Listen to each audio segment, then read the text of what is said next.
who all were here in iMedia 2017? Few hands there. There was a session that was run on tech stack at that time in that meeting. And then that was primarily about choosing your stack. That was a lot to do with the technology that goes behind it. What are you choosing? Why do you choose? Etc. So there's a famous or infamous slide, if you guys know, which has about 7,000 MarTech combinations available in the market today. However, today we are not focusing on that. We would be focusing on an advertiser's perspective. Having owned a tech stack, having run it for about a while, now what is it that matters? What exactly is it in a simplistic worldview of things for an advertiser, what it means? What are the kind of metrics it moves? In terms of what does it impact, if at all, I am using it. Did I see any change? What exactly did it do for my business? And then thirdly, nothing is incomplete. We're talking of FMCG brands, CPG brands. There has to be a brand story. There has to be something which gets impacted, which is related to the brand. So I'll kind of try to share that depending on the time that we have. But moving on, there's a lot of lingo around it, and we have a diverse audience in the room. Some are experts who are on the other end of the spectrum, and some are kind of uninitiated or initiated, but there is a lot that goes around. So GMPs, DSPs, DV360, right? So if you don't, if you're not in it, then you might find it a bit crazy. But simplistically, as an advertiser, I don't need to know so much. What I need to know is tech stack refers to the technology that helps me buy digital advertising, right? And the full stack implementation, which I'll touch upon, which is what we did as GSK, helps me give one single view of the customer across different tools. So it includes buying as well as analytics, all combined to give me one view. And that is really precious, and that really is a long-term bet. GSK is the first consumer healthcare brand to own their own, let's say, own our own tech stack. Now that is fundamentally different from a lot of large advertisers at the moment. And I have a friend in the audience right now who basically moved the media agencies and then lost her data. So that clearly would happen if the seat is not owned by you. Let's say my DV360 seat.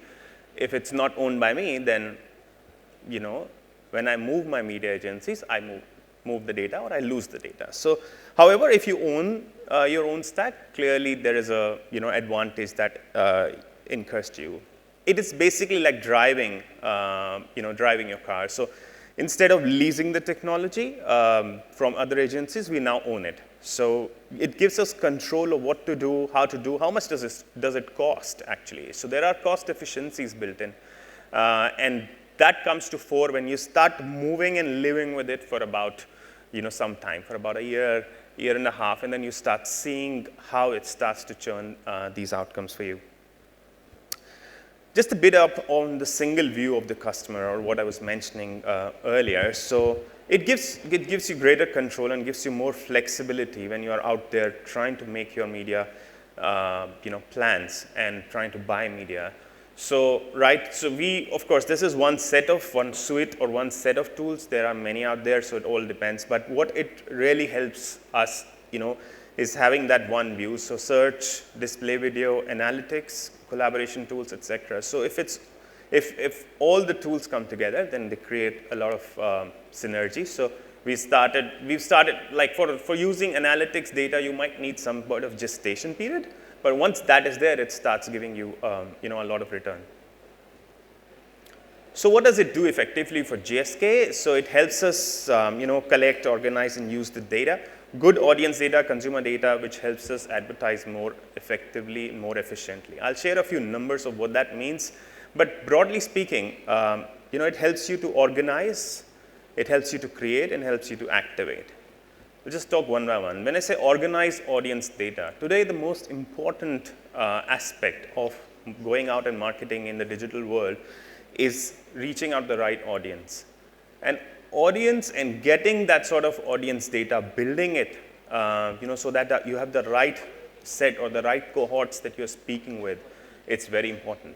And there is and data is, there is so much or loads of data out there that it's no longer about just the basic demo geo filters or even affinity filters. You can add a lot more. And once you have the data, you need to organize them, right? So depending on your brand, so if I organize them in certain buckets, that's my first step. So that's where I start to organize, let's say audience data, build cohorts out of them. Then I create data-driven creatives or data-driven content at scale. Now, each of these words is important. So when we're talking CPG brands, you need to create things at scale. It's not a one-off, activity. You need to have it running like a machinery. And you also need content which is data-driven. Again, so I've identified these three buckets, but any marketer would know that once differences are identified, you can't have a common communication running across them, right? So you start to customize your creative, and then you need data to help you customize that. And that data will help you drive your creative. So, and that's data-driven creatives as we know it. And then for us, it has started to drive a lot of, kind of creatives that we do. For example, we have a product called Juniorholics. Juniorholics is for kids from 2 to 6 years of age. All right, and earlier it used to you can put a customized creative, and we used to have audience pools which were mothers or which were, let's say, there were other affinity filters that we had put, in terms of custom intent, purchase intent, etc. As we started building the data, we started realizing that there's a biggest affinity that segment has was with rhymes. So we started to look at that more carefully with the kind of data that we had. And we then went ahead and co-created, let's say with a rhymes partner called Infobells, we co-created content. And that was data-driven content served to the right cohorts. It is actually in the GSK universe across the world. It is driving the best ever purchase intent parameters, which is, again, through the lift studies. But it has beaten all efforts in India, in GSK world, across more than 200 countries worldwide. Again, just the power of good audience and good data content put together. Then, of course, you activate it with targeted digital media. So you can't just go ahead and spray and pray, and that's never the intent of the digital medium anyways. But having got your audience organized, your creative in place, then you know how to target them, how to activate them in an organized manner. So coming to, so my next section, I'll just quickly talk about the metrics, what really changed the metrics. So very simple things, as I was about to say. So you earlier had demo, then you started layering behavior and intent with it. You started buying programmatically, so 100% of the spends, non-social spends that we do are programmatic. So once you start doing it, which is, basically you're using technology and insights to buy real time, automatically buy and run the campaign real time. So there is a, kind of a bit of detail in there. So it's not just about reaching the right audience at the right time, which is very simplistically put. Programmatic helps you do a lot more than that. And to be able to do it correctly, will eventually yield the kind of numbers that you would want to see. It also drives efficiency across two globally scalable KPIs. One is frequency. So simplistically put, and I'll show you in a visual manner in the next chart, but if you have frequency across split or diversified media, then you start spilling over, so you start wasting. But if you put it all under a single view, then it helps you optimize your frequency. And then viewability. Viewability helps you straight talk to your efficiency numbers, because the viewable CPM is a measure or a metric that is closely linked to the money that you're putting into the campaign. And if your viewability goes up, it starts to give you business returns. And I'll show you some numbers of what it did what it has done for GSK. This is just one simple chart, right? So if there are two diversified medias, and if you're buying in a fragmented manner, you would end up spilling. But if you buy in a consolidated manner, you can clearly do a good frequency capping. This is a very simple way of putting it.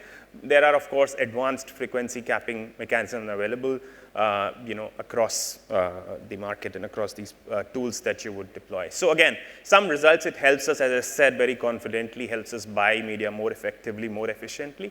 Some numbers for you. So it starts with the brand numbers. So about a 25% increase. This is on the lift surveys and on the purchase intent parameter that we measure. So across our brand campaigns on a specific period, pre and post, tech stack. 40% is the increase that I was mentioning to you about viewable CPMs, or the efficiencies that were driven by viewable CPMs. So that's the kind of number that we've seen, and it clearly helps us drive the efficiency in the market. And plus 20% number is actually the way we start looking at how many campaigns are within our effective frequency range. So we define a set of, what is the effective frequency that we would want across our campaigns, right? Between, let's say, 3 to 6. Now, anything which is below 3 or above 6 is considered out of frequency. And then those which are out of frequency, the 20% is the increase in number of campaigns that went within the desired frequency range. Of course, it helps us, save unnecessary spillage that we would have done otherwise. So that's just a quick snapshot, and I'm conscious of the time again. So there's a quick snapshot of what, let's say, tech stack means from an advertiser's perspective. And having lived with it, having owned it for about more than a year now in India, what is the kind of results that it has given us back? I wanted to leave you with one brand story. A bit of this was touched yesterday morning. If you guys were around at that time, I believe the gentleman from Godrej touched upon the ruled by weather phenomena from Google. So we, of course, by the virtue that we own our stack and we work with Google, so we actually took it a bit more to the advanced stage. So the ruled by weather data is used by our brand called Otriven. And Otriven basically does use the prediction that this throws to, of course, generate real-time creatives in an always-on campaign. And the last part is the most important, because that drives the power of campaigns when you are, let's say, owning your stack and when you are dealing with data-driven creatives. Because then we are able to run, we now have repository to run more analytics and actually make this whole engine more intelligent to be able to predict better and actually even make better creatives, which can have higher impact. So that's, that's Otriven, and it's again data-driven. It's a lot to do with our partnership with Google as well when it comes with ruled by weather, but it's an always-on creative. So we don't need to do anything right now. So it's on autopilot. We just need to refresh creatives, and it does the job across the year, across the cities that we've chosen. So I'll leave you with that, and I don't think we'll have time for questions, but happy to take them if Shiny allows, or if you have any. So I'll just play the video, and that will be my last slide. Yeah. 33% people experience a blocked nose, yet only 10% of them use nasal sprays to treat it. Otriven needed to elevate the importance of treating this condition. Consumers were most receptive to Otriven's communication when their nose was blocked, making it crucial to predict the who, where, and when of the problem. This was different across every market and every individual.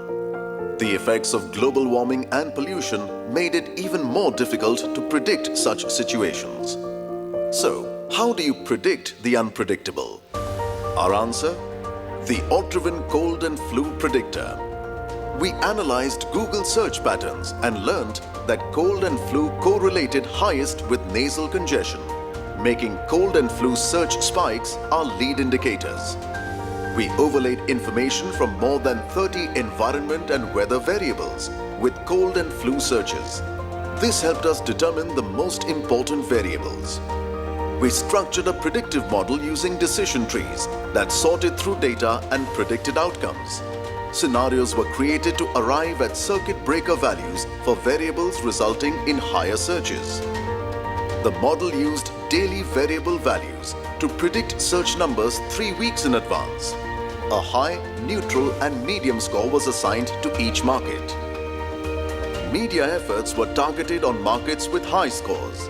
We programmatically targeted only those who suffered from a cold. Finally, market-specific creatives were designed which helped communicate specific treatments required for nasal congestion. The campaign helped us breathe a huge sigh of relief. Online pharmacy offtakes grew by 100%. The campaign reached out to 8 million people suffering from cold symptoms within 6 months, appearing over 41 million times in total. Customized content achieved 2 times higher engagement as compared to other display campaigns. The brand saw a brand value growth of 36% in top metros. Market share increased from 22% to 25%. All right. So I'm 1 minute on the negative and the red on the timer. So that's it from my end. Thank you very much for being a great audience. Thank you very much, Puneet. Thanks a lot.